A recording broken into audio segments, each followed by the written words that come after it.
প্রায় 2 দশকের ক্যারিয়ারের অর্জন অনেক।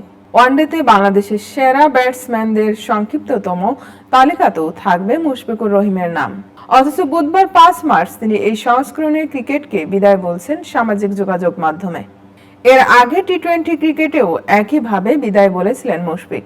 বাংলাদেশের ক্রিকেটে মাঠ থেকে বিদায় নেওয়ার ঘটনা খুব বেশি নেই।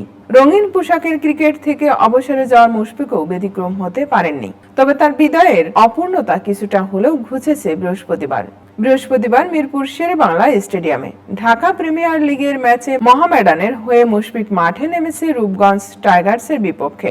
এই ম্যাচে টস জিতে ফিল্ডিং এর সিদ্ধান্ত নেয় মোহামেডান। প্যাড গ্লাভস পরে মাঠে নামার সময় সতীর্থদের কাছ থেকে গার্ড অব অনার পেয়েছেন এই উইকেট রক্ষক ব্যাটসম্যান। ম্যাচ শুরুর আগে 2 সারিতে দাঁড়ান মোহামেডানের ক্রিকেটাররা, মাঝখান দিয়ে মাঠে নামেন মুশফিক।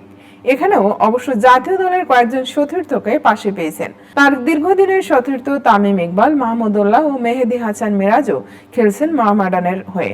গার্ড অব অনারের সময় ছিলেন তারাও। ওয়ানডেতে বর্ণিল এক ক্যারিয়ারেই ইতি টেনেছেন মুশফিকুর রহিম। বাংলাদেশের হয়ে এই সংস্করণে সবচেয়ে বেশি 274টি ম্যাচ খেলেছেন তিনি। 34.42 গড়ে তামিম ইকবালের পর সর্বোচ্চ 7,795 রান করেছেন মুশফিক। 9 সেঞ্চুরি করেও আছেন তামিমের 14 পরেই।